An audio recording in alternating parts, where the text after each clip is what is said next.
Hey everybody, thanks for watching our YouTube channel. We're constantly updating it with new content and never seen before content. So if you want to get the latest from Harvest, hit the subscribe button.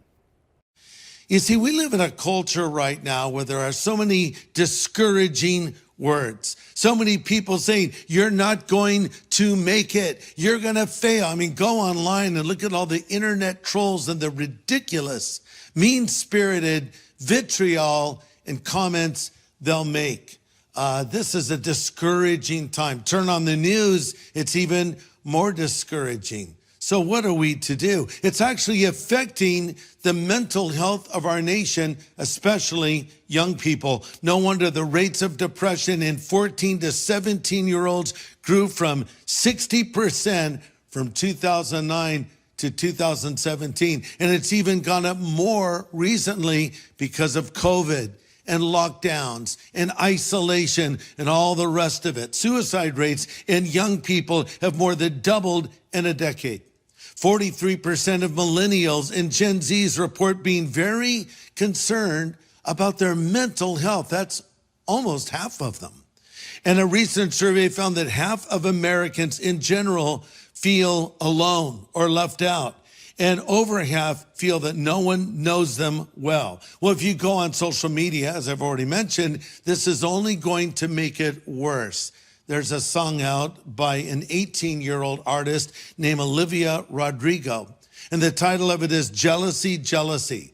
And in the lyrics of this song, she sums it up, quote, I kind of want to throw my phone across the room because all I see are girls too good to be true. With paper white teeth and perfect bodies, I wish I didn't care. And then she sings in the chorus, comparison is killing me slowly. I think too much about kids who don't know me, end quote. And that's true, but it's not just young people feeling this depression. It's older people as well. They're feeling forgotten, left out, unappreciated, passed over.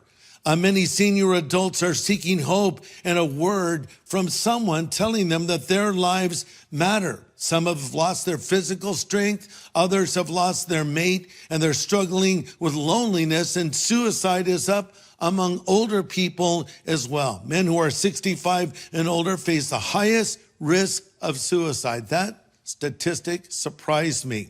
And adults 85 and older are the second most likely group to take their own lives. So what do all these people have in common? I think what they all have in common is they need a word of encouragement.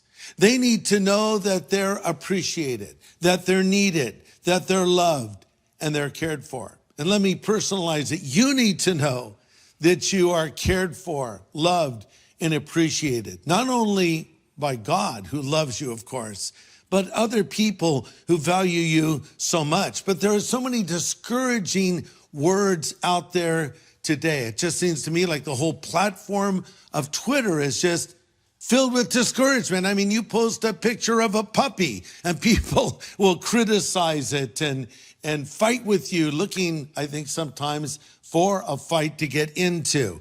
And so words really matter. What we say really matters. I've often said there's an acronym I wish we would apply before we speak and before we tweet. And the acronym is, of course, THINK, T-H-I-N-K. Are you impressed I can spell think? But T stands for, is what you're about to say truthful? H is for, is it helpful? I, is it inspiring? N, is it necessary? K, is it kind? Again, is it truthful? Is it inspiring? Is it necessary? Is it kind? If not, don't say it. If not, don't post it. You say, Greg, if I followed that rule, I wouldn't say anything. Good, do us all a favor and shut up. Stop discouraging people. Be an encourager instead of a discourager. I remember critical words given to me as a young man when I was in high school. My report card, I didn't get very good grades, I have to tell you. And the teacher actually wrote these words in my report card. Greg Laurie spends too much time sitting around, staring at the window, daydreaming and drawing cartoons. And then there's this line, he's never going to amount to anything, end quote. thank you for those words of affirmation. Funny, I still remember them so many years later.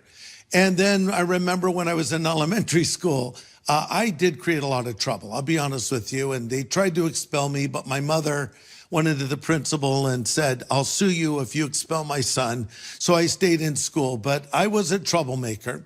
And there was a teacher in the classroom next to ours who heard of my exploits. And she said publicly to her entire class, I would like to take Greg Laurie, bury him in the sand in the blazing sun, and let ants eat him alive. I have to say, that was not so discouraging. I thought that was kind of cool that this teacher called me out like that. But words do matter. Words impact us and others as well. We need to think about what we say to others.